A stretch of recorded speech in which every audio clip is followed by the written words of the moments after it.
మన ప్రభువైన యేసుక్రీస్తు నామములో మీకు అందరికీ మరొకసారి వందనాలు తెలియజేస్తున్నాను. ఈరోజు ఫ్యాన్ ఆఫ్ చేసి మనం ఆలోచన చేయబోయేటువంటి అంశాన్ని మొదటి పార్ట్ని మాత్రమే మనం పరిశీలన చేయబోతాం.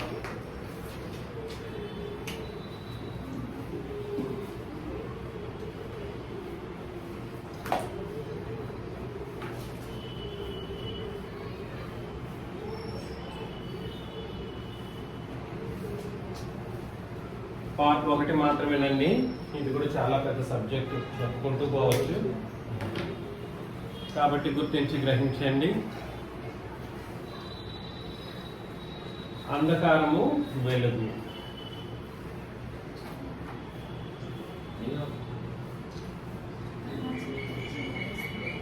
ఎఫెసీ పత్రిక 4వ అధ్యాయము 17 నుండి 19 వచనాలు మనం చదివినప్పుడు, ఎఫెసీ పత్రిక 4:17 నుండి 19 వచనాలు మనం చదివితే,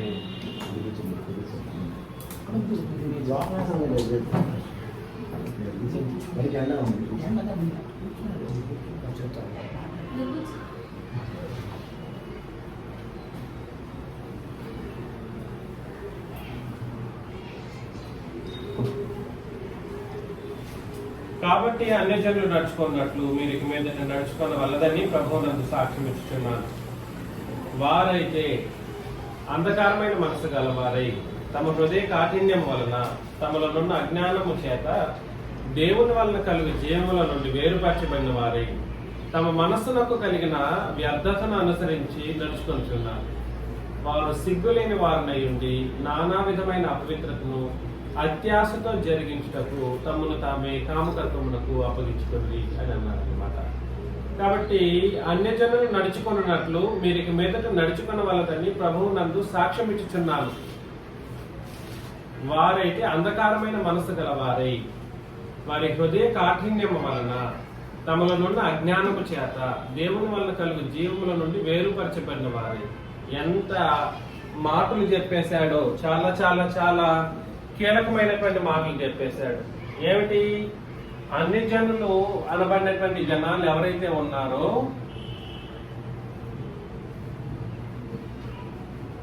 ఈ అన్యజనులు ఎక్కడ, ఇవి అన్యజనులు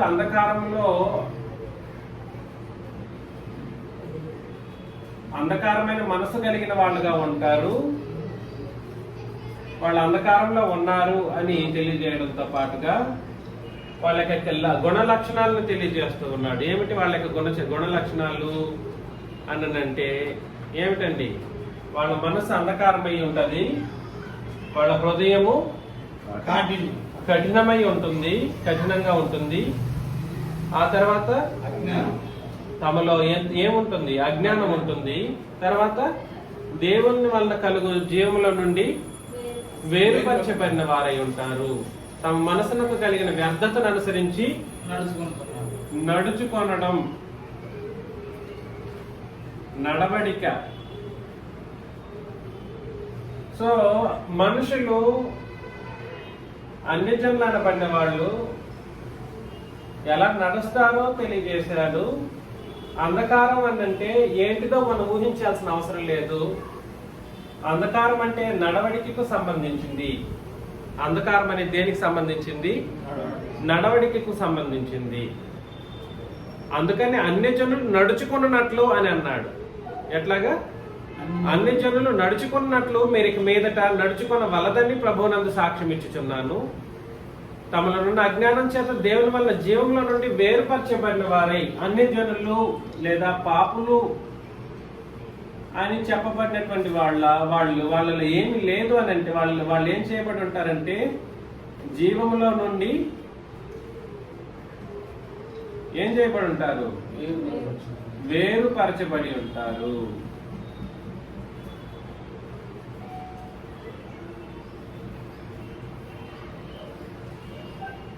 మూడు ముఖ్యమైనటువంటి మాటలు గుర్తించండి. నడవడిక ఎలా ఉంటుంది వాళ్ళ యొక్క నడవడిక అంటే వ్యర్థతను అనుసరించి నడుస్తారు. వ్యర్థతను అనుసరించి నడుస్తారు. తర్వాత ఏమన్నాడు నెక్స్ట్ వచనంలోనంటే వారు వాళ్ళకి సిగ్గు ఉండదు, సిగ్గు లేని వారు, వాళ్ళ నడతలో సిగ్గు అనేది ఉండదు. నానా విధములైన అపవిత్రతను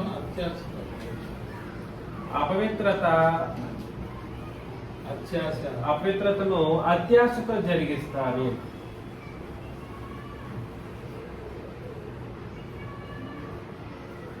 అర్థమవుతుందండి?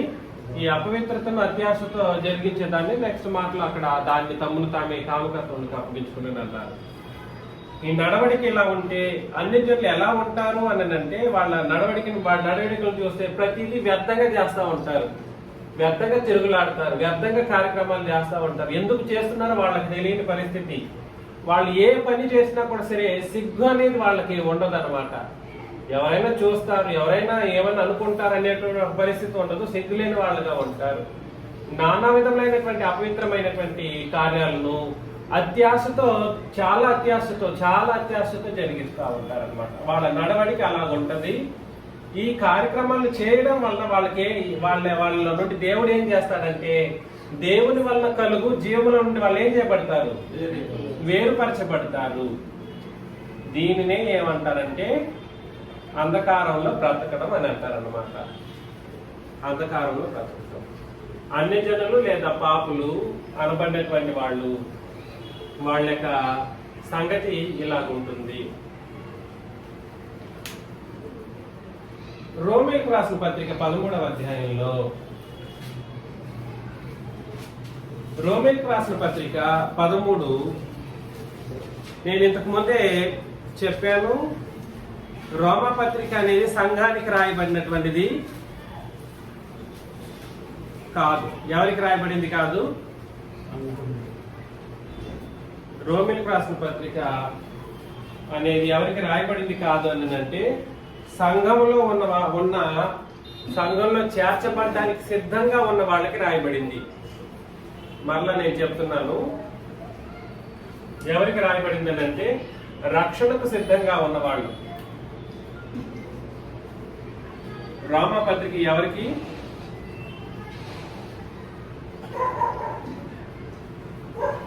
రోమా పత్రిక ఎవరికండి? రక్షణకు సిద్ధంగా ఉన్న వాళ్ళు.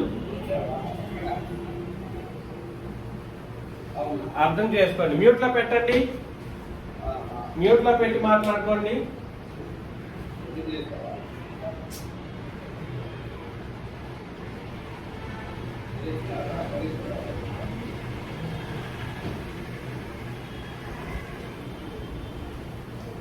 రోమా పత్రిక రక్షించబడిన వాళ్ళకి రాయబడలేదు, రక్షణకు సిద్ధంగా ఉన్న వారికి రాయబడింది.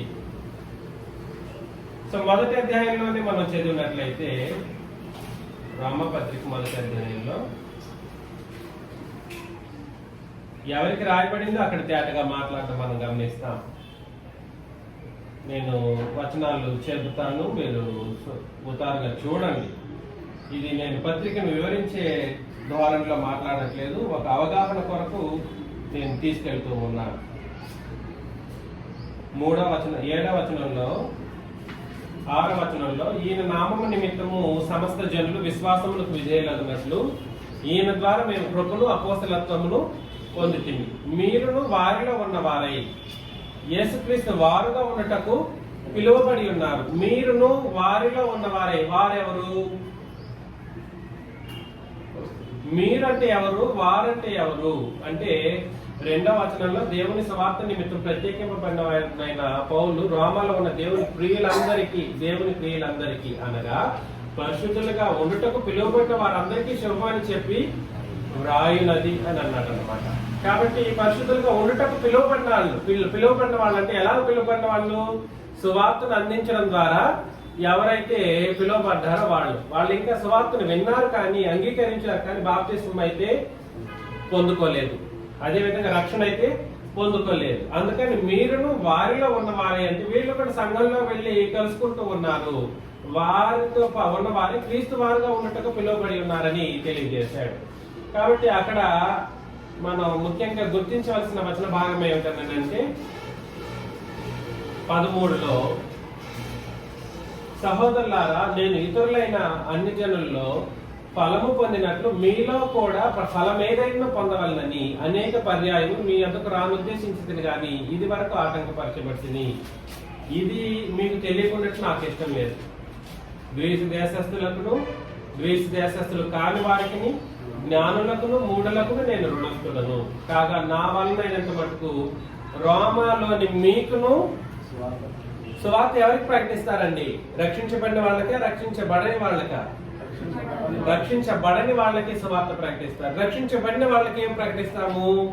అపోస్తలుల బోధ, క్రొత్త నిబంధన బోధన ఎవరికి బోధిస్తాం? రక్షణ పొందిన వారికి, రక్షించబడిన వాళ్ళకి. ఎవరైతే రక్షణ పొందలేదు వాళ్ళకి ప్రకటించవలసింది ఏమిటి? సువార్త. కాబట్టి ఇక్కడ ఏం చెబుతున్నాడంటే, మీకేం ప్రకటిస్తున్నానంటే సువార్తను ప్రకటించడానికి నేను సిద్ధంగా ఉన్నానని. ఆ అన్ని జనుల్లో వీళ్ళు ఉన్నారు కాబట్టి అన్ని జనుల యొక్క విషయాలన్నింటినీ మాట్లాడుతూ వాళ్ళ తమ్ముడు తాము కామకత్వానికి, ఈ సిగ్గులేని పరిస్థితులను, ఈ వ్యర్థతను అనుసరించి ఎలాగైతే జరిగించారో వాటినన్నింటినీ ఎత్తి చూపిస్తూ ఆ మొదటి అధ్యాయంలో ముగిస్తాడు. ఆ విషయాన్ని మాట్లాడుతూ కూడా సరే మనం అనేక సందర్భాల్లో 10వ అధ్యాయం మొదటి వచనంలో ఇశ్రాయేలీలు కూడా ఏం పొందాలని ప్రార్థన చేస్తాడు పౌలు గారు అంటే, ఇశ్రాయేలీలు రక్షణ పొందవాలనే విషయాన్ని అక్కడ మాట్లాడడం మనం గమనిస్తాం. అదే కోణంలో అందుకే నేను చెప్తున్నాను, రోమా పత్రిక దేన్ని వివరిస్తుందని అంటే, రక్షణకు సిద్ధంగా ఉన్న వాళ్ళు ఎలాగ తమను తాము సిద్ధపరచుకోవాలి, బాప్తిస్మానికి సిద్ధపరచుకోవాలి తమను తాము అనేటువంటి ఒక ఉద్దేశాన్ని 16 అధ్యాయాల్లోనూ మాట్లాడతాడనమాట. రక్షించబడ్డానికి మార్గాన్ని తెలియజేస్తూ వస్తాడు. 16 అధ్యాయాల్లోనూ రక్షణ గురించే మాట్లాడుతూ వస్తాడు. అలాగే 13వ అధ్యాయాన్ని మనం చదివినట్లయితే ఇక్కడ ముఖ్యంగా రోమేలికి రాసిన పత్రికను ఒకటి అన్ని జనులకు సగభాగం అన్ని జనులకు ఉద్దేశించి రాసినప్పటికీ సగభాగం ఇశ్రాయేలీలో రక్షణకు సిద్ధంగా ఉన్న వాళ్ళని ఉద్దేశించి మాట్లాడడం గమనిస్తాం. ఎవరెవరికి? రోమా పత్రికలో సగభాగం అన్ని జనులు రక్షణకు సిద్ధంగా ఉన్న వాళ్ళు, బాప్తిస్మానికి సిద్ధంగా ఉన్న వాళ్ళు ఎలా తమను తాము సిద్ధపరచుకోవాలో తెలియజేయడంతో పాటుగా ఇశ్రాయేలు జనాంగం కూడా సరే, ఇశ్రాయేలు జనాంగంలో రక్షణకు సిద్ధంగా ఉన్న వాళ్ళు ఎలా తమను తాము సిద్ధపరచుకునేటువంటి పరిస్థితుల్లో ఉండాలో తెలియజేసేటువంటి ఒక పరిస్థితిని మాట్లాడటం మనం గమనిస్తాం. అందులో భాగంగా 13వ అధ్యాయం చాలా చాలా కీలకమైనటువంటి ఒక అధ్యాయం. రోమపత్రిక 13వ అధ్యాయంలో అపార్థం చేసుకోవడానికి అనేక రకాలైనటువంటి లేఖన భాగాలు కనబడుతూ ఉంటాయి.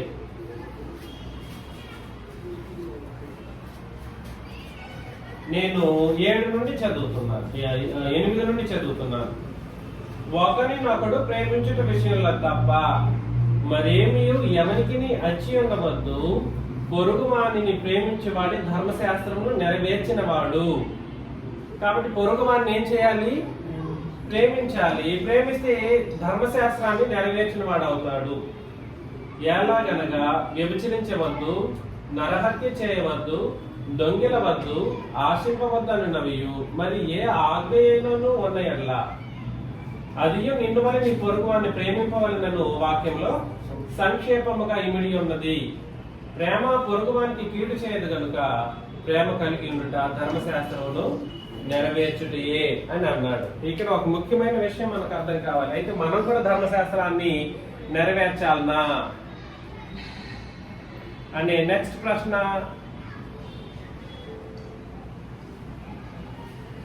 వస్తుందా రాదా?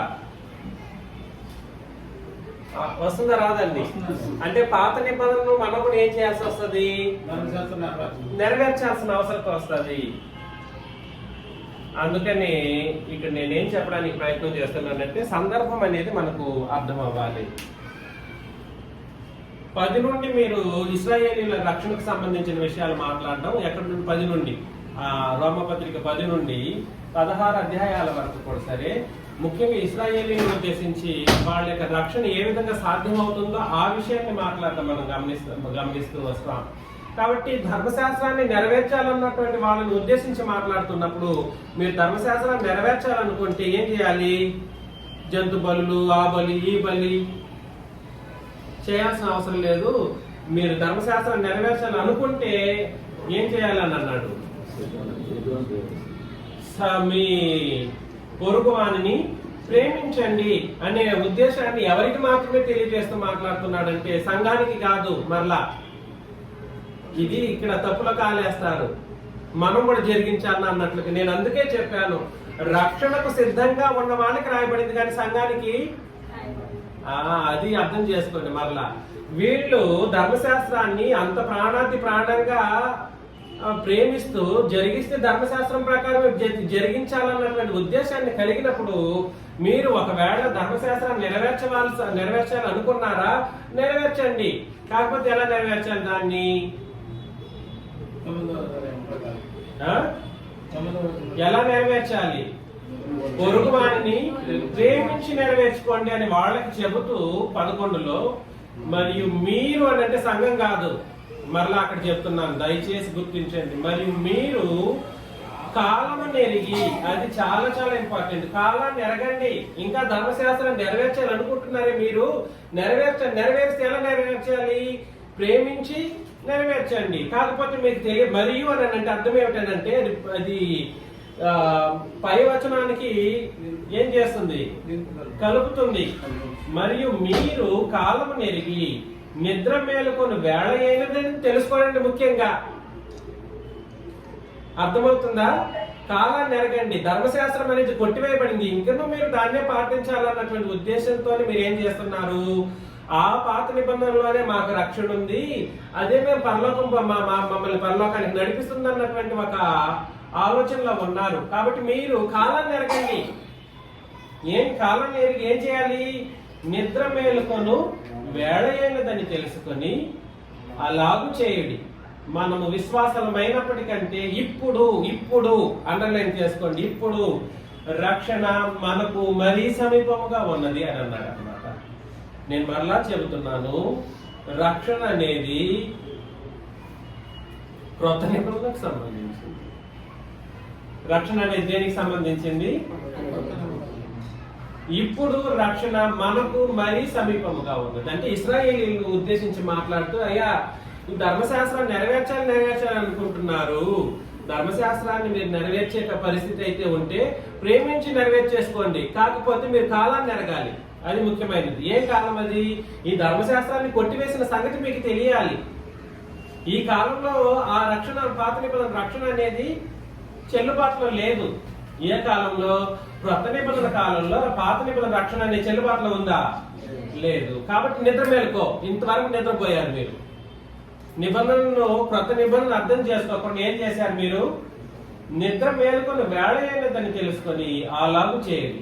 మనం విశ్వాసమైనప్పటికంటే, ఎప్పుడు విశ్వాసమైనప్పటికంటే అని అంటే పాత నిబంధనల్లో విశ్వాసులుగా ఉన్నప్పటికంటే ఇప్పుడు రక్షణ మనకు మరీ సమీపముగా ఉన్నది. రాత్రి చాలా గడిచి, ఎంతకాలంగా రాత్రి? ఎక్కడి నుండి రాత్రి? ఆది కాండము నుండి చీకటి కమ్మేసింది అన్నమాట ప్రపంచాన్ని. అందుకనే రోమాపత్రిక 5వ అధ్యాయం 12లో మనం చదువుతాం, ఆదామును ఒక మనిషిని పాపం ద్వారా అపరాధము, ఆ పాపము అపరాధము వల్ల మరణం ద్వారా సమస్త లోకము చీకటి కమ్మేసింది, పాపం కమ్మివేసింది, మరణం కమ్మివేసింది అన్నటువంటి విషయాన్ని మనం చదువుతాం. అవునా? ఒక మనుషుని ద్వారా పాపం ద్వారా మరణమును ఎలాగో లోకములో ప్రవేశించెనో అని అంటాడు. కాబట్టి ఈ లోకంలో పాపం కమ్మడం ద్వారా, అంటే ఈ సిగ్గులేని లేదా వ్యర్థతను అనుసరించి లేదా పాపము చేయడం ద్వారా, ఎవరు? ఆదాము పాపం చేయడం ద్వారా సమస్త మానవాళి కూడా సరే చీకటిలోకి వెళ్ళిపోయింది, ఈ అంధకారంలోకి వెళ్ళిపోయింది. అప్పటి నుండి కూడా సరే ధర్మశాస్త్రం వచ్చిన తర్వాత కూడా సరే ఏమైనా పాపం అదుపులో పెట్టగలిగిందానంటే ధర్మశాస్త్రం కూడా ఏం చేయలేదు, పాపాన్ని అదుపులో పెట్టలేకపోయింది. అందుకని సర్వలోకము చీకటిలోకి వెళ్ళిపోయింది అన్నమాట. రాత్రి చాలా గడిచి పగులు సమీపంగా ఉంది. చూసారా? క్రొత్త నిబంధన రక్షణ ఉంది. అది మనుషుల్లో వెలుగును నింపుతుంది, చీకటిని తొలగిస్తుంది, అంధకారాన్ని దూరం చేస్తుంది. రాత్రి చాలా గడిచింది, పగలు సమీపంగా ఉన్నది కనుక మనము అంధకార క్రియలను విసర్జించి తేజస్ సంబంధమైన యుద్ధోపకరణములు ధరించుకుందాము అని అన్నాడు అనమాట. దేన్ని ధరించాలి? తేజస్ సంబంధమైనటువంటి యుద్ధోపకరణములు ధరించుకుందాము. అల్లరితో కూడిన ఆటపాటలు, మత్తైనను లేక కామ విలాసములైనను, పోకిరి చేష్టలైనను లేకయు, కలహమైనను కలహం. మనలో ఇవన్నీ లేకపోయినా కలహ బుద్ధి మాత్రం కొంత ఉంది. ఇది నేను మళ్ళా చెబుతున్నా. ఈ తప్పుడు ఇవి లేవు కానీ ఆటపాటలు ఉండవు, మత్తు ఉండదు, కామ విలాసాలు ఉండవు, పోకిరి చేష్టలు ఉండవు, కలహాలైతే మత్తైనను మత్సరమైనను లేకయు, పగటి యందు నడుచుకున్నట్టు మర్యాదగా నడుచుకుందాము. సిగ్గుకు వ్యతిరేకం ఏమిటి? మర్యాద. చూసారా ఎంత తేటగా చెప్పేశాడు. కాబట్టి ధర్మశాస్త్రం నెరవేర్చుటానంటే ఇది మనకు సంఘానికి సంబంధించి మాట్లాడిన సంగతి. ఆజ్ఞ అవునా కాదా? కాదు. అది ఎవరిని ఉద్దేశించి రాస్తూ మాట్లాడిన సంగతి. అది ఆ రక్షణకు సిద్ధంగా ఉన్న వాళ్ళు అది ఇశ్రాయేలీలను ఉద్దేశించి మాట్లాడుతున్నప్పుడు జరిగించాలనుకుంటున్నారు. ప్రేమించి జరిగించండి, నెరవేర్చుకోండి. కాకపోతే మీరు నిద్ర లేవాల్సిన అవసరం వచ్చింది. ఏం లేవాలి? కాలాన్ని ఎరగాలి, నిద్ర లేవాలి. ఆ తర్వాత రాత్రి గడిచిపోయింది నాయన, ఇక మీరు దేనికి సమీపంగా ఉన్నారు? పగలకు సమీపంగా ఉన్నారు అని తెలియజేశారు అన్నమాట. దయచేసి గుర్తించి గ్రహించండి. వెలుగు తేజస్ సంబంధమైన వాళ్ళు, వీళ్ళేమో అంధకారులు, అంధకారంలో ఉన్నవాళ్ళు.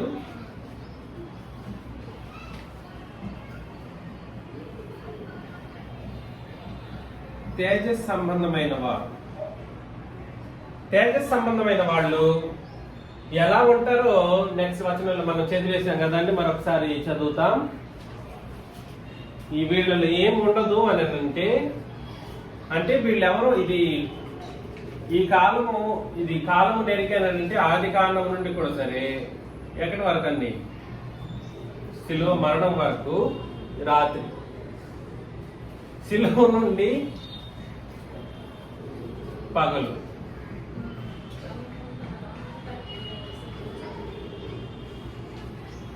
తేజస్ సంబంధమైన వాళ్ళు ఎవరు, ఎలా ఉంటారంటే వీళ్ళలో ఏముండదు? అల్లరితో కూడిన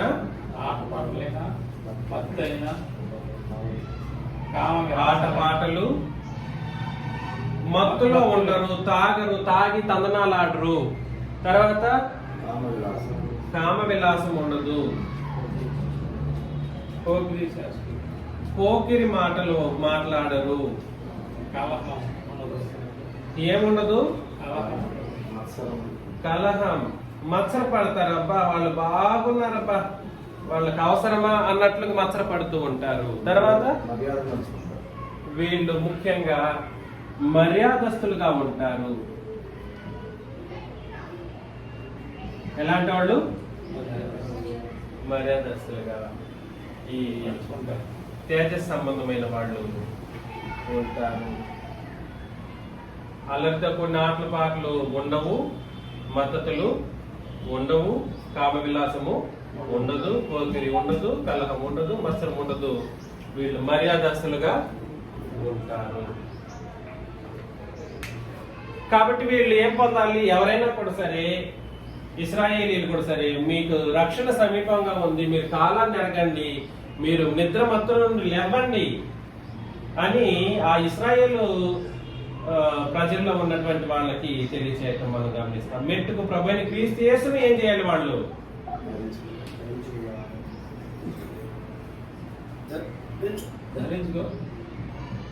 క్రీస్తు యేసుని ఏం చేస్తారు? వీళ్ళు ధరించుకుంటారు. తర్వాత శరీరాచలు నెరవేర్చుటకు శరీర విషయమైన ఆలోచనలు కూడా సహితం చేయరు. శరీర విషయమైన ఆలోచనలు చేయరు. కాబట్టి పరిస్థితి ఏమిటంటే, మిమ్మల్ని నేను ప్రేమతో హెచ్చరించేటువంటి సంగతి ఏమిటంటే, అంధకార స్థితిలో ఉన్న వాళ్ళు ఇలాగుంటారు. అంధకార స్థితిలో ఉన్న వాళ్ళు ఎలా ఉంటారు? అల్లరితో కూడిన ఆటపాటలు, సౌండ్లు ఎక్కువ వినిపిస్తూ ఉంటాయి, డాన్సులు, ఎంజాయ్మెంట్, మత్తులో ఉంటారు, కామ విలాసం కలిగి ఉంటారు, పోకిరి చేష్టలు ఉంటాయి, కలహం ఉంటుంది, మత్సరం ఉంటుంది. తర్వాత ఇది దేనికి సంబంధించింది ఈ మాటలన్నీ అంటే, మనకు తేజస్ సంబంధమైన వాళ్ళకి సంబంధించింది కాదు, అది అంధకార సంబంధమైనటువంటిది. వీళ్ళేవి ఉండని వాళ్ళు ఎవరంటే తేజస్ సంబంధమైన వాళ్ళు. వీళ్ళు మర్యాదగా ఉంటారు, మర్యాదస్తులుగా బ్రతుకుతారన్నమాట. క్రీస్తు యేసును ధరించుకున్న వాళ్ళగా ఉంటారు. అదే విధంగా శరీరాచలను నెరవేర్చుకోలేని వాళ్ళగా కూడా ఉంటారు. అందుకని దయచేసి పేతురు రాసిన 2వ పత్రికలో 1వ అధ్యాయము 15 నుండి కొన్ని వచనాలను చదివినప్పుడు, పేతురు రాసిన 2వ పత్రిక 1వ అధ్యాయం 15 నుండి కొన్ని వచనాలను చదివితే, నేను మృతి పొందిన తర్వాత కూడా మీరు నిత్యము వీటిని జ్ఞాపకం చేసుకున్నట్లు జాగ్రత్త చేతును. అంటే రాస్తానని అర్థం. జాగ్రత్త చేయడం అంటే అర్థం ఏమిటి? రాసి పెట్టేస్తాను, మీరేం చేయాలి? చదువుకుంటూ జ్ఞాపకంలోకి పెట్టుకోవాలి. 16 ఇయాలి అనగా చమత్కారముగా కల్పించిన కథలను అనుసరించి మన ప్రభువైన యేసుక్రీస్తు యొక్క శక్తిని, ఆయన రాకడను మేము మీకు తెలుపలేదు. వీళ్ళు కథలు కలిపి మాట్లాడలేదు. యేసుక్రీస్తు యొక్క శక్తిని, ఆయన రాకడను ఉద్దేశించి, ఆయన మహాత్మ్యమును మేము కనులారా చూచిన వారమై తెలిపితిమి. ఈయన నా ప్రియ కుమారుడు, ఈయన యందు నేను ఆనందించుచున్నాను అను శబ్దము మహాదివ్య మహిమ నుండి ఆయన యొద్దకు వచ్చినప్పుడు, తండ్రైన దేవుని వల్ల ఘనతయు మహిమయు ఆయన పొందగా, మేము ఆ పరిశుద్ధ పర్వతం మీద ఆయనతో కూడా ఉండిన వారమై ఆ శబ్దం ఆకాశం నుండి రాగా వింటిమి. తండ్రైన దేవుడు యేసు ప్రభువును చూసినప్పుడు పాత నిబంధనలో లేదా మత్తయి మార్కులో, యోహాను సువార్తల్లో ఆయన ఏమని పిలిచారు? ఈయన నా ప్రియ కుమారుడు, ఈయన యందు నేను ఆనందించుచున్నాను అని ఆ పరలోకం నుండి, మహాదివ్య మహిమ నుండి తండ్రైన దేవుడు మాట్లాడారు. అర్థమవుతుంది కదండి? మరియు ఇది అండర్లైన్ చేస్తాను, ఇంతకంటే స్థిరమైన ప్రవచన వాక్యం మనకున్నది. ఎంతకంటే? దేవుడే, తండ్రైన దేవుడే తన కుమారుడైన క్రీస్తును చూసి, ఈయన నా ప్రియ కుమారుడు, ఈయన యందు నేను ఆనందించుచున్నాను అని చెప్పిన ఆ మాట కంటే స్థిరమైన ప్రవచన వాక్యం మనకున్నది. అంటే సంఘంలో ఉన్న వాళ్ళకి ఉన్నది. తెల్లవారి వేకువ చుక్క మీ హృదయంలో ఉదయించు వరకు ఆ వాక్యము చీకటి గల చోట వెలిగించు దీపమైనట్టున్నది. దాని యందు మీరు లక్ష్యం ఉంచిన మీకు, నేను అందుకే చెప్పాను, తండ్రైన దేవుడు కార్యాలు జరిగించారు. యేసుక్రీస్తు విషయంలో కూడా సరే, మహాదివ్య మహిమ నుండి యేసు ప్రభువునే ఆయన చూసినప్పుడు తండ్రైన దేవుడు చాలా సంతోషిస్తూ, ఈయన నా ప్రియ కుమారుడు, ఈయన యందు నేను ఆనందించుతున్నానని చెప్పిన ఆ మాట కంటే క్రొత్త నిబంధన మాట ఎటువంటిదంట? స్థిరమైనది. మేము మీకు రాసామే, మీకు రాసి పెట్టింది ఎటువంటిదేనంటే, దానికంటే పాత నిబంధనలో దేవుడే మాట్లాడిన మాటల కంటే కూడా సరే, పాత నిబంధనలు ఇచ్చిన విషయాలు కూడా దేవుడిదే అయినప్పటికీ కూడా సరే, వాటికంటే స్థిరమైనది మేము మీకు రాసిపెట్టి, జాగ్రత్తగా రాసిపెట్టి, జాగ్రత్త చేసి ఇచ్చేసాము మీకు. కాబట్టి ఈ క్రొత్త నిబంధన ఏం చేస్తుందని అంటే, క్రొత్త నిబంధన సంగతులు తెల్లవారి వేకువచ్చుక మీ హృదయంలో ఉదయించే వరకు. ఎక్కడ ఉదయించాలి? ఎందుకంటే హృదయము, మనస్సు అనేటువంటిది అంధకారంలోకి వెళ్ళిపోతుంది. కాబట్టి ఎవరి యొక్క హృదయంలో అంధకారం ఉంటుందో వాళ్ళు ఏమైపోతారు అని అంటే అంధకార ప్రజలుగా మారిపోతారు. ఏ హృదయం అయితే అంధకారంగా ఉందో ఆ హృదయం అంధకారమయంగా ఉండడానికి వీలు లేకుండా ఆ హృదయంలోనే వెలుగును నింపేటువంటి ఒక పరిస్థితిని క్రొత్త నిబంధన కల్పిస్తుంది.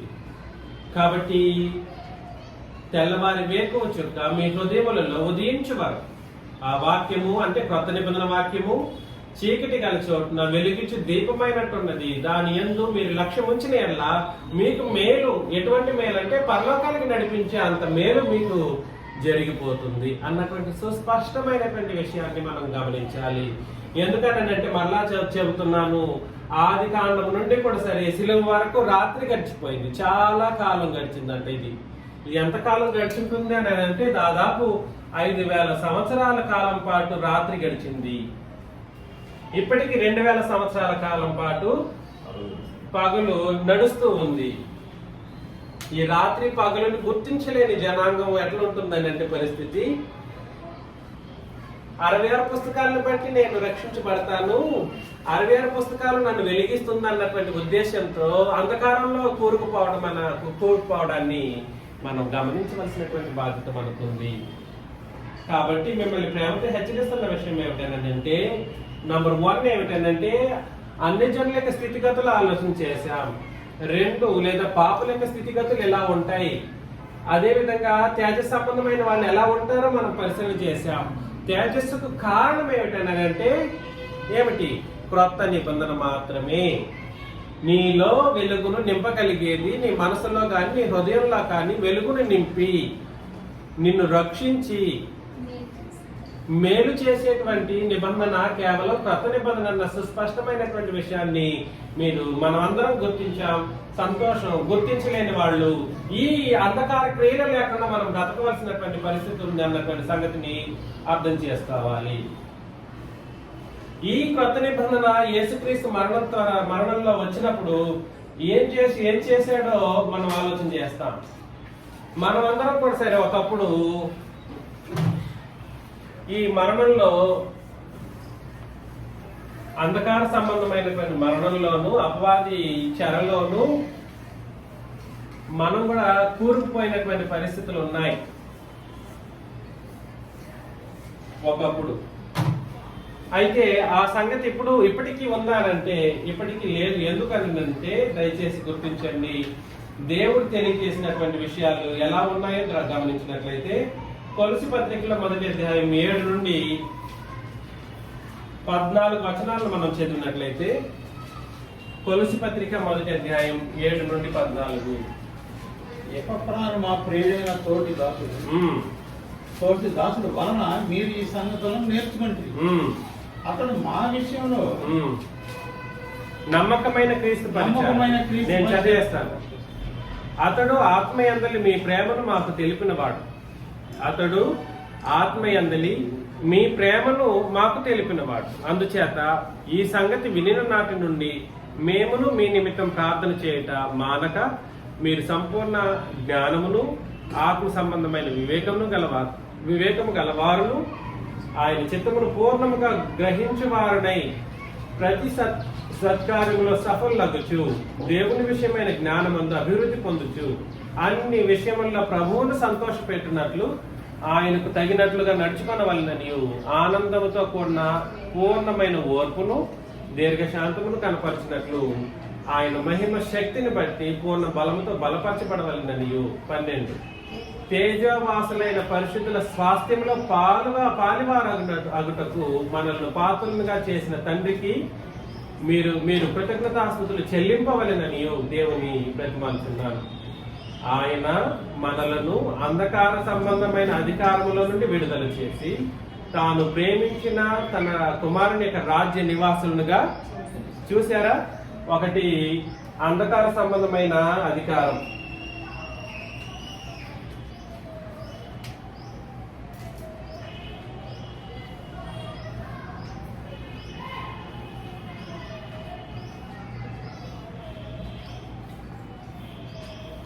రెండు కుమారుని యొక్క రాజ్యం. ఈ అంధకార సంబంధమైన అధికారం ఎవరిది? అపవాదిది. ఈ కుమారుని యొక్క రాజ్యం ఎవరిది? తండ్రిది, తర్వాత క్రీస్తుది, ఇద్దరిది. అర్థం చేసుకోండి. ఈ కుమారుని యొక్క రాజ్య నివాసులుగా చేసేటువంటి పరిస్థితి ఎప్పుడు వచ్చిందో అక్కడ మాట్లాడుతారు. ఎలా వస్తుందో చెప్పేశాడు 14 నుండి. ఆ కుమారుని యొక్క మనకు విమోచనము అనగా పాప క్షమాపణ కలుగుచున్నది అని అన్నాడు అనమాట. కుమారుని యందు అంటే క్రీస్తు యేసు యొక్క మరణమునందు ఎవరెవరైతే పాప క్షమాపణ పొందుకున్నారో, విమోచన, పాప విమోచన ఏంటండి? లేదా క్షమాపణ లేదా అపవాదిక అధికారం నుండి పాప క్షమాపణ పొందుకున్న వాళ్ళు ఎక్కడుంటారు? క్రీస్తు యొక్క రాజ్యంలో లేదా తండ్రి యొక్క రాజ్యంలో ఉంటారు. వీళ్ళు మాత్రమే ఎటువంటి వాళ్ళై ఉంటారు అని అంటే అక్కడ చదివాం, తేజోవాసులైన పరిశుద్ధుల స్వాస్థ్యములు ఏమవుతారు? వీళ్ళు పాలివారు అవుతారు. అవునా?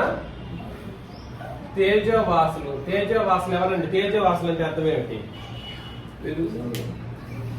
తేజోవాసులు అని అంటే భూమి మీద ఉండంగా పరిశుద్ధులై బ్రతికి మరణించిన వాళ్ళు ఎక్కడికి వెళ్ళిపోతారు అంటే పరలోకానికి వెళ్ళిపోయేటువంటి అవకాశం. ఆ వాళ్ళతో మనం కూడా ఎటువంటి వాళ్ళై ఉంటామంట? పాలివారమై ఉంటాం. వాళ్ళతో మనం కూడా అంటే ఇక్కడ ఉన్నటువంటి వాళ్ళు తేజవాసులతో సమానంగా ఇప్పుడే సిద్ధమైపోయేటువంటి పరిస్థితుల్లో ఉంటారు. కాబట్టి దయచేసి అర్థం చేసుకోండి, రక్షణ లేదా పాప క్షమాపణ అనేది నిన్ను ఎంత దూరం నడిపిస్తుందో. ఒకటి, అపవాది యొక్క అంధకార సంబంధమైన అధికారం నుండి నువ్వు ఉంటే, ఇలాగే ఉండిపోతే మాత్రం ఇక్కడికి వెళ్ళలేదు. అంధకారంలో ఉంటేను లేదా అపవాది యొక్క అధికారం కింద ఉంటే ఎక్కడికి వెళ్ళలేరు? తేజవాసులు అనగా పరలోకానికి వెళ్ళే మార్గం.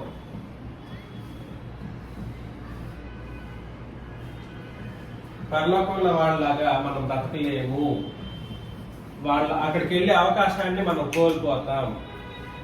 వీళ్ళు ఇక్కడ ముందు పాప క్షమాపణ పొందుకున్న వాళ్ళు ముందు ఎక్కడికి వెళ్తారు? రాజ్యంలో ఉంటారు లేదా సంఘంలో ఉంటారు. రాజ్యం అన్నా సంఘం అన్నా ఒకటే. మొదటి పేతురు పత్రికలో 2వ అధ్యాయము,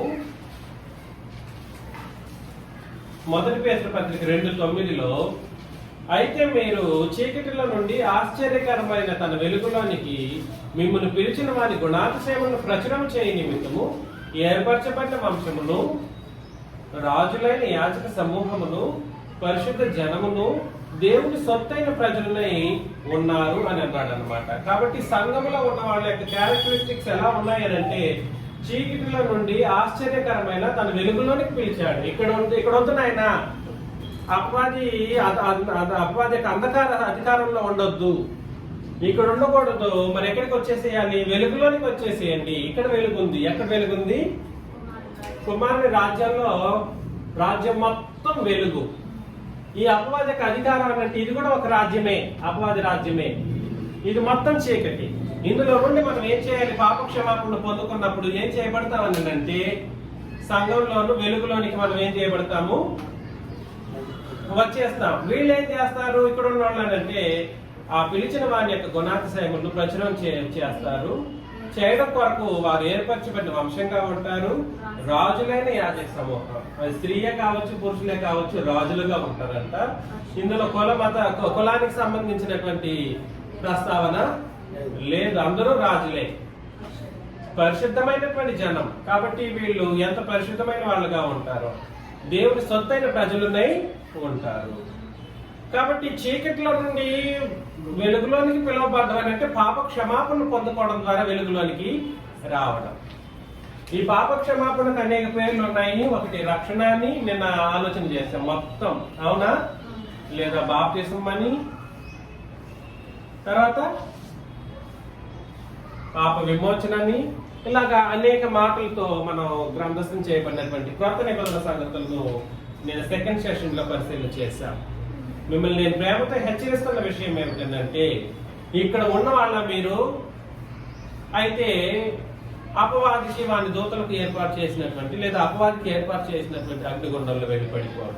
ఈ అపవాది ఈ అంధకార సంబంధమైనటువంటి మనుషులకు కానీ అపవాదికి కానీ సిద్ధపరచబడింది ఏమిటి? ఇది కాదు, పరలోకం కాదు.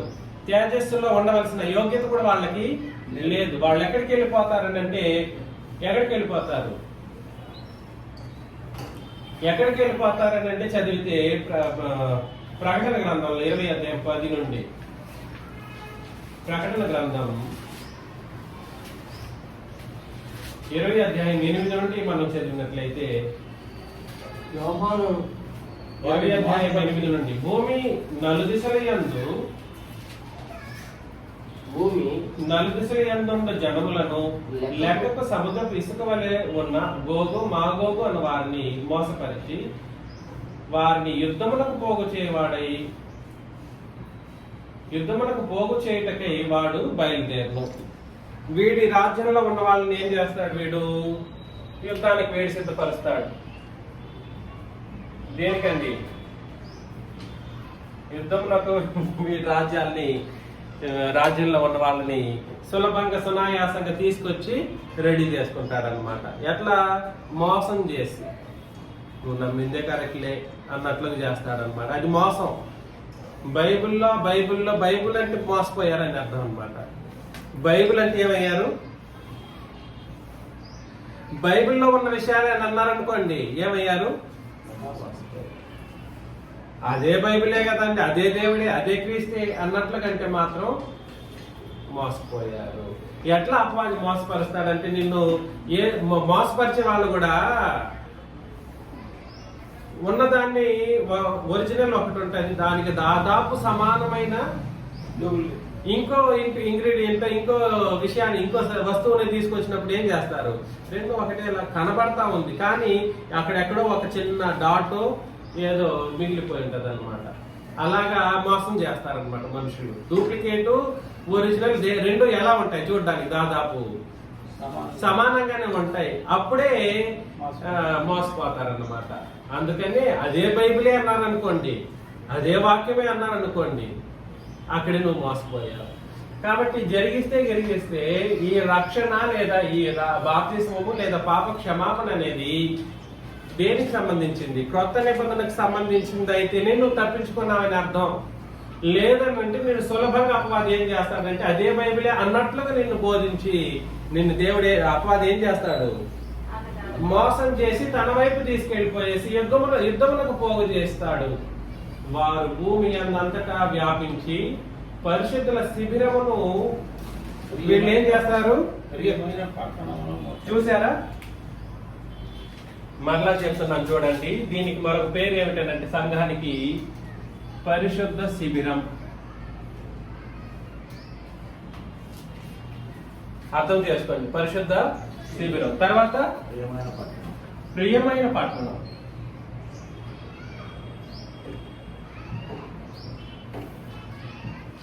తర్వాత దీన్ని ఏం చేయడానికి వాడు రెడీ చేస్తాడంట? ముట్టడి వేయగా పరలోకములో నుండి అగ్ని దిగి వచ్చి వారిని దహించెను. వారిని మోసపరిచిన అపవాది ఏం చేయబడతాడు?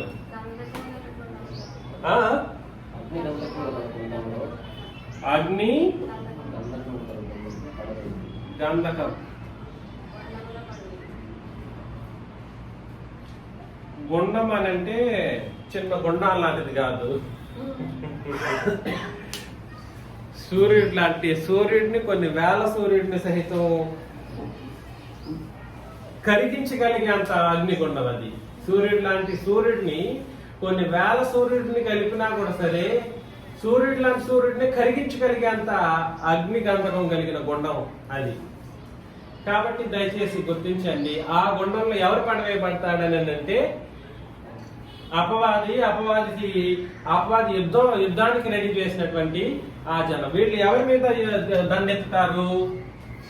పరిశుద్ధ శిబిరం మీద, ప్రియమైన పట్టణం అనే దేవుని యొక్క క్రీస్తు యొక్క రాజ్యమని చెప్పబడినటువంటి క్రొత్త నిబంధన సంఘం మీదకి వాళ్ళు దండెత్తుతూ ఉంటారు. అందుకనే మరొక్కసారి మనం చదివిన రెండవ వచన భాగాన్ని చదువుతాం. పేతురు రాసిన 2వ పత్రిక 1వ అధ్యాయంలో, అది కాదు మనం చదివింది. రోమిలకు రాసిన పత్రిక 13వ అధ్యాయంలో 13వ అధ్యాయం 11, 12. మరియు మీరు కాలము నెరిగి నిద్ర మేలుకొని వేళ అయినదని తెలుసుకొని అలాగూ చేయండి. మనము విశ్వాసమైనప్పటికంటే ఇప్పుడు రక్షణ మనకు మరి సమీపంగా ఉన్నది. రాత్రి చాలా గడిచి పగలు సమీపంగా ఉన్నది కనుక మనం అంధకార క్రియలను విడిచి తేజస్ సంబంధమైన యుద్ధోపకరణములు. ఎందుకనంటే వీళ్ళు మనం కాదు యుద్ధానికి వెళుతున్నది, వీళ్ళు యుద్ధానికి రెడీ అయ్యారు. అపవాది మోసపరిచినటువంటి ఈ జనాలందరూ వాళ్ళే యుద్ధానికి రెడీగా ఉన్నారు. అందుకని మనం ఎలా ఉండాలి? తేజస్ సంబంధమైనటువంటి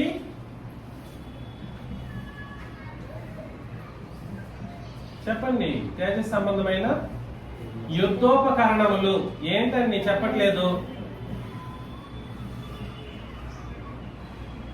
తేజస్ సంబంధమైనటువంటి యుద్ధోపకరణాలను మనం కలిగి ఉండాలి, ధరించుకోవాలి. మనం కూడా సిద్ధం అవ్వాలి. వీళ్ళు సిద్ధంగా ఉన్నారు. సర్వ ప్రపంచం అలా తయారయ్యింది. మనము మన యొక్క పరిస్థితి ఎలాగుందో మనం పరిశీలన చేసుకోవాలి. మనం కూడా సిద్ధం అవ్వాలి. మనల్ని అంత సులభంగా అపవాది వదిలేస్తాడా? మనల్ని అంత సులభంగా అపవాది వదిలిపెట్టడు. కాబట్టి నేను మిమ్మల్ని హెచ్చరిస్తున్న విషయం ఏమిటంటే యుద్ధానికి మనం సిద్ధం కావాల్సినటువంటి పరిస్థితి మనకు ఉంది. మనం తేజస్ సంబంధమైన యుద్ధాన్ని మనం కలిగి ఉండాలి. వాళ్ళ అంధకార సంబంధమైనటువంటి యుద్ధోపకరణాలు వాళ్ళ దగ్గర ఉంటాయి. ఒకటి చీకటి వెలుగు కలిసే ఉంటాయా? ఉండడానికి అవకాశం లేదు. రెండు ఒకదానికి ఒకటి వ్యతిరేకమైనటువంటి పరిస్థితి. వీళ్ళు పరిశుద్ధ శిబిరాన్ని ప్రియమైన పట్టణం వైపు వాళ్ళు వెళ్తా ఉన్నారు. వాళ్ళు యుద్ధానికి పిలుస్తూ ఉన్నారు. మనం ఎలాంటి వాళ్ళుగా ఉండాలి? తేజస్ సంబంధమైనటువంటి యుద్ధోపకరణాలు కలిగి ఉండాలి.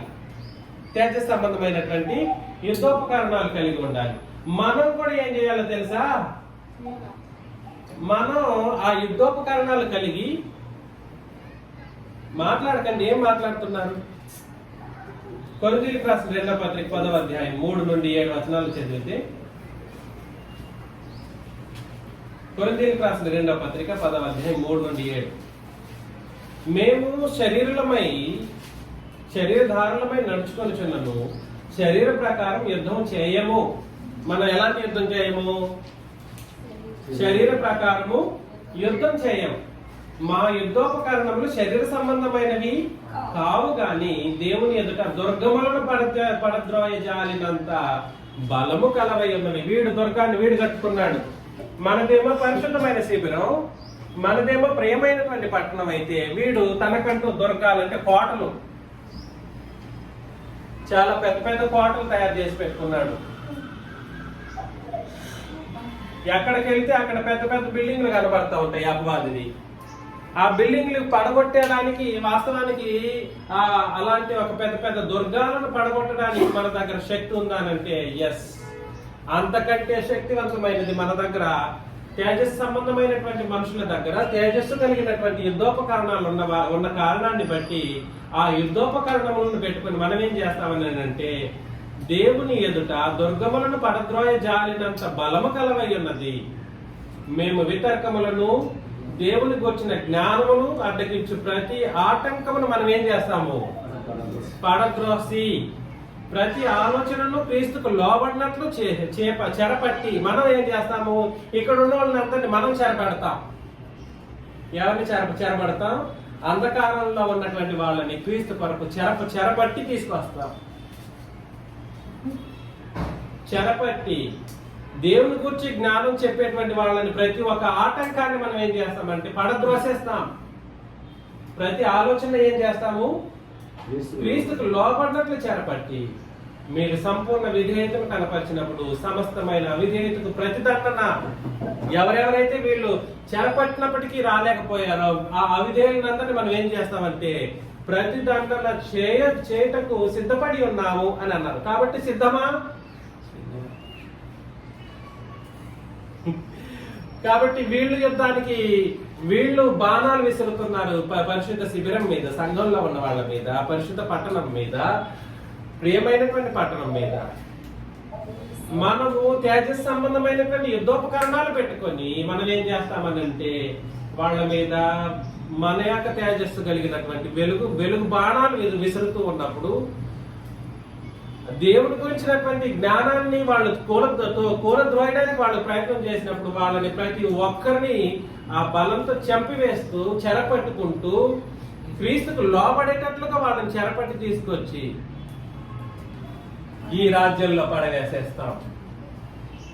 ఇది శరీర సంబంధమైన యుద్ధం కాదు, ఇది ఆత్మ సంబంధమైన యుద్ధం. ఎటువంటి యుద్ధం కాదు, శరీర సంబంధమైనటువంటి యుద్ధం కాదు. అందుకనే 7వ వచనంలో చాలా జాగ్రత్తగా చదివితే, సంగతులను పైనే మీరు చూస్తున్నారు. ఎవడైతే సంగతులను పైన చూస్తాడో వాడికి ఇవన్నీ అర్థం కాదు. ఎట్లా సంగతులను పైనే చూసేవాడు మీరు చూస్తున్నారు. ఎవడైనను తాను క్రీస్తు వారిని నమ్ముకొని ఎడల అతడు ఎలాగూ క్రీస్తు వాడు అలాగే మేమును క్రీస్తు వారమని తమ మనసులో తాను తిరిగి ఆలోచించుకోనవలను అని అన్నాడు అనమాట. కాబట్టి క్రైస్తవులు నువ్వు ఎలా అయ్యావు, నేను అనేక సందర్భాల్లో ఈ విషయాన్ని మాట్లాడాను. క్రైస్తవురాలను అని చెప్పుకుంటున్నటువంటి మనలో అందరూ కూడా సరే ఎలా క్రైస్తవులు అయ్యారు? క్రైస్తవ్యం అనేది ఎప్పటి నుండి ప్రారంభమైంది? సిలువకు ముందు నుండి ఉందా? అది లేదే. క్రైస్తవ్యం అంటే ఎలా అయ్యావు? మీరు పైన సంగతులను చూసేసి నేను వెలుగులో ఉన్నానని భ్రమపడి నరకంలో వెళ్ళి పడిపోతావా? ఇక్కడ వీళ్ళు ఎక్కడ పడిపోతారు? వీళ్ళు అగ్నిగుండంలో వెళ్ళిపోతారు. వీళ్ళు ఎక్కడికి వెళ్తారు? తేజోవాసులైపోయేటువంటి వాళ్ళకి అద్భుతమైనటువంటి యుగాల సంతోషకరమైనటువంటి పరిస్థితుల్లో వీళ్ళు ఉంటారన్నమాట. వీళ్ళ మీద ఏం చేస్తూ ఉంటారు? యుద్ధం జరిగిస్తూ ఉంటారు. కానీ యుద్ధానికి సిద్ధపడిన వాళ్ళు నాతో పాటు నడవడానికి ఇష్టపడట్లేదు.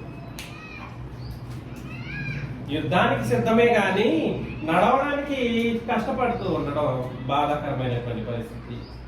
కాబట్టి దయచేసి గుర్తించండి, మనం ఏం చేయాలని అంటే ఈ యుద్ధోపకరణాలను మనం కలిగిన వాళ్ళంగా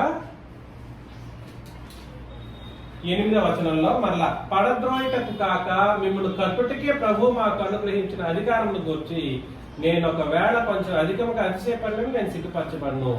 నేను వ్రాయు పత్రికల వలన మిమ్మల్ని భయపెట్టవలనని ఉన్నట్టు కనబడకుండా ఈ మాట చెప్పుచున్నాను. అతని పత్రికలు ఘనమైనవి బలీయమైనవి ఉన్నవి గాని అతడు శరీర రూపమునకు బలహీనుడును, అతని ప్రసంగం కొరగాదని ఒకడు అంటాడు. కాబట్టి దయచేసి గుర్తించండి, దయచేసి అర్థం చేసుకోండి.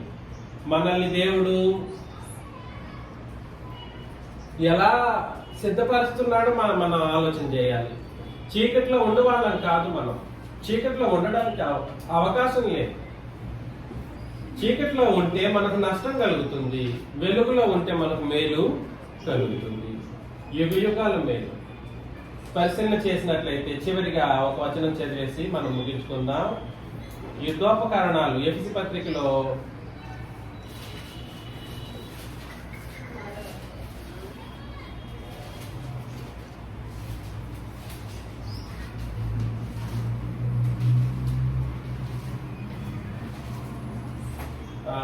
1 దశలోనికీయులకు రాసిన పత్రిక 5వ అధ్యాయం 4 నుండి నేను చదువుతాను.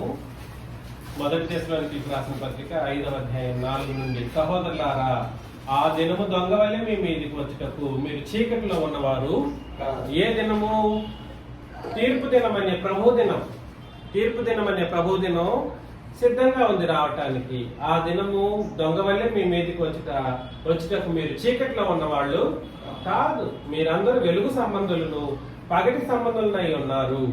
మనం రాత్రి వారము కాము, చీకటి వారం అంతకంటే కావున ఇతరుల వల్ల నిద్రపోక మెలకువగా ఉండి మత్తులము కాకుండవు. నిద్రపోవారు రాత్రి వేళ నిద్రపోదురు, మత్తుగా ఉండేవారు చీకట్లో రాత్రి వేళ మత్తుగా ఉందురు.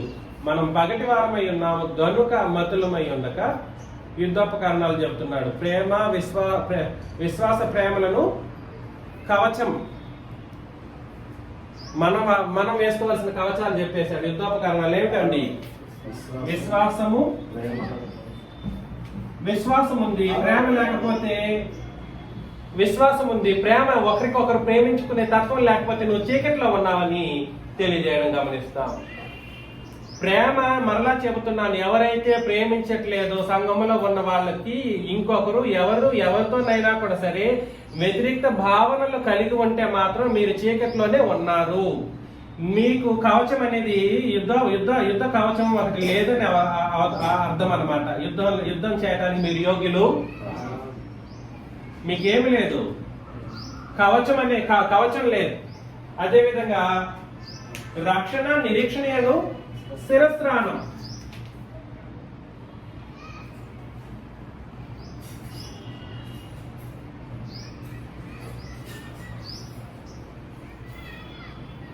రక్షణ నిరీక్షణను శిరస్నానము ధరించుకుందాము. ఎందుకనగా మన ప్రభుని యేసుక్రీస్తు ద్వారా రక్షణ పొందుటకే దేవుడు మనల్ని పిలిచిన గాని ఉగ్రత పాలగుటకు నియమింపలేదు. మనం మేలుకొని ఉన్నను నిద్రపోవచ్చున్నను తనతో కూడా జీవించిన నిమిత్తము ఆయన మన కొరకు. చూసారా, ప్రతి ఒక్కటి దేనికి ముడిపడి ఉంటుందని అంటే క్రీస్తు యొక్క మరణం వైపే మరణానికే ముడిపడి ఉంటుంది. కాబట్టి మీరు ఇప్పుడు చేయుచున్నట్టుగానే ఒకరినొకడు ఆదరించి ఒకరికొకడు క్షేమాభివృద్ధి కలుగు చేయండి. మరియు సహోదరులారా, మీలో ప్రయాసపడుచు ప్రభువునందు మీకు పైవారై ఉండి మీకు బుద్ధి చెప్పు వారిని ఏం చేయాలి? మన్నన చేసే పరిస్థితులు ఉండట్లేదండి ఇప్పుడు. ప్రీచర్ యొక్క మాటల్ని మన్నన చేసే పరిస్థితి అసలు కనీసం నా మాటలు కూడా వినేటట్లుగా కొంతమంది లేరు. వాళ్ళకి మరలా నేను హెచ్చరిస్తున్నాను, దయచేసి గుర్తించండి, మీరు దేవునికి విరోధంగా పాపంలో ఉండడం మాత్రమే కాదు, మీరు యుద్ధానికి సిద్ధంగా ఉండలేరు. మీలో ప్రయాసపడుచు ప్రభువునందు మీకు పైవారై ఉండి మీకు బుద్ధి చెప్పు వారిని మన్నన చేసి వారి పనిని బట్టి. ఏంటి వాళ్ళు చేసే పని? దేవుని పని, సువార్త పనిని బట్టి వారిని ప్రేమతో మిక్కిలి ఘనముగా ఎంచవలనని వేడుకొంచున్నాం. చిన్నరాజే దగ్గర ఏముందిలే, నా వయసులో చిన్నవాడే అన్నట్లుగా అనుకుంటే మాత్రం తప్పు. వారి పనిని బట్టి వారిని ఏం చేయాలి? వారిని ప్రేమతో మిక్కిలి ఘనముగా ఎంచవాలి. లూజ్ టాక్స్ ఎక్కువైపోతున్నాయి ఈ మధ్యలో, ప్రేమతో మిక్కిలి ఘనముగా ఎంచవలనని వేడుకొంచున్నాం. మరియు ఒకరితో అప్పుడు ఎలా ఉండాలి? బోధకుడితో ఎలా ఉండాలని చెప్పేసాడు. ఒకరితో ఒకడు ఎలా ఉండాలి? నీకుందా సమాధానం? శేషు గారు మీకుందా అందరితో సమాధానం? నరేంద్ర నీకుందా అందరితో సమాధానం? ఇసాకు ఉంది అందరితో సమాధానం? ఉంటే సంతోషం. మీరందరూ ఈ విశ్వాస ప్రేమ అనేటువంటి కవచాన్ని ధరించుకొని ఉన్నారు. వీడు విసిరే బాణాలు మన వైపు పనిచేయి. మనం విసిరేది అయితే ఖచ్చితంగా పడద్రోయ కలిగినంత బలం కలిగినది. దేన్ని పడద్రోస్తాము? వీడి యొక్క దుర్గాన్ని, వాడు కట్టిన కోటలను. దుర్గం అంటే ఏంటి? కోటలు. సహోదరులారా, మేము మీకు 14 సహోదరులారా, మేము మీకు బోధించినది ఏమనగా అక్రమంగా నడిచే వారికి బుద్ధి చెప్పుడి, ధైర్యం చెడిన వారికి ధైర్యపరచండి, బలహీనులకు ఏం చేయాలి? ఊతనీయుడి, అందరి ఎట్లా దీర్ఘశాంతం గలవారై ఉండుడి. కాబట్టి పరిస్థితి అది. అర్థమవుతుంది కదండి?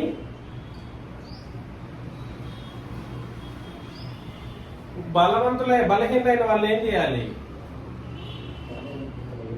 బలహీనులను ఏం చేయాలి? బలపరచాలి, ఊతనివ్వాలి, సహాయం మన వంతు కుదిరిన సహాయం చేయాలి. ఇది ఆత్మ సంబంధమైన సహాయమే, భౌతికమైనది కాదు. నువ్వు స్ట్రాంగ్ గా ఉన్నావు, విశ్వాసంగా ఉన్నావు. ఒక సహోదరుడు తప్పిపోయాడు, ఏం చేయకూడదు? దాన్ని గుచ్చి ఇతరులకు ఇంకొక విధంగా చెప్పి వాళ్ళని దూరం పెట్టే పరిస్థితుల్లో ఉండకూడదు. నువ్వు చేయవలసింది ఏమిటంటే వాళ్ళ బలహీనతల్లో నువ్వు ఊతను అనుగ్రహించటమే, ఊతను అందించటమే, బలపరచటమే నువ్వు చేయవలసినటువంటి కార్యక్రమం.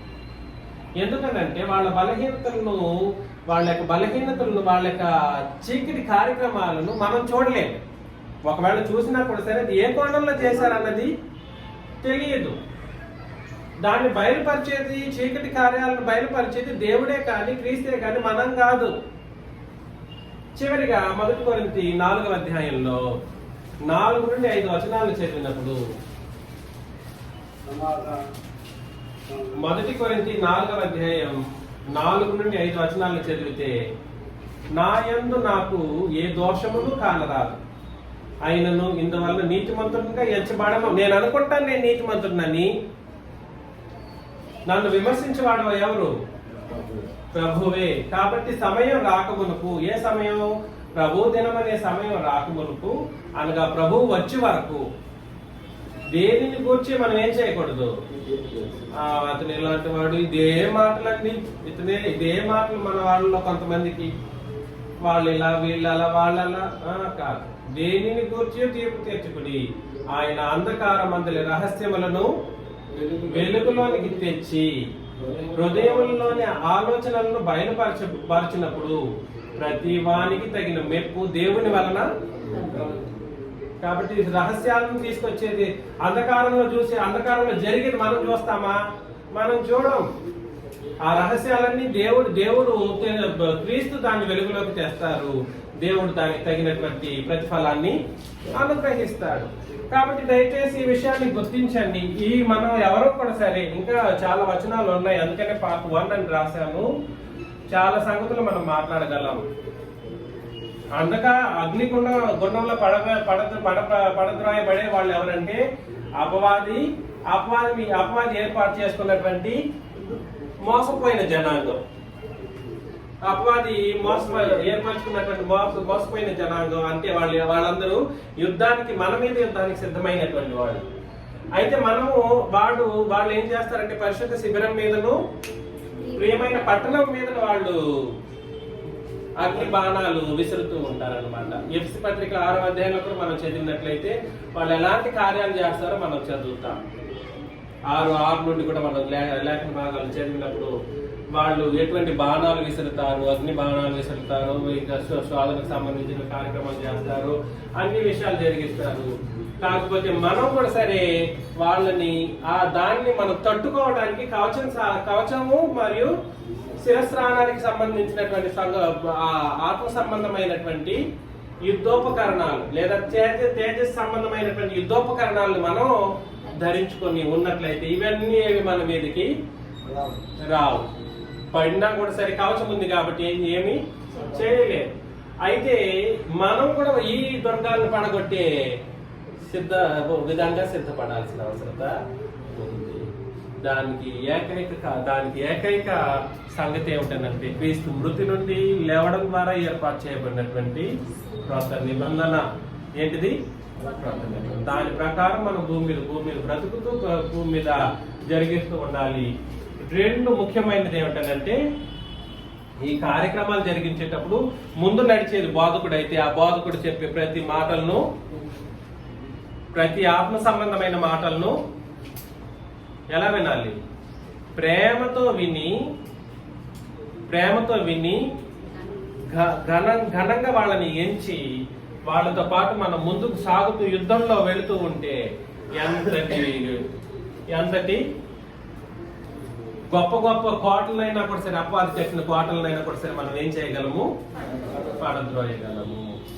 అయితే ఇక్కడ ఉన్న వాళ్ళకి ఒకరికొకరు కొట్లాడుకున్నారనుకోండి, సంఘంలోకి వచ్చేసిన తర్వాత కొట్లాడుకుంటూ నీ తప్పు అది, నువ్వు తప్పు అది చేసావని తీర్పు తీర్చే కార్యక్రమం జరిగిస్తే మాత్రం నీకు దేవుని వల్ల మెప్పు కలగదు. ఈ తేజవాసులుగా ఈ అవకాశాన్ని సైతం కోల్పోక. అందుకని మిమ్మల్ని అందరినీ హెచ్చరిస్తూ ముగిస్తున్నాను. క్రీస్తు నామములో మీకు అందరికీ వందనాలు.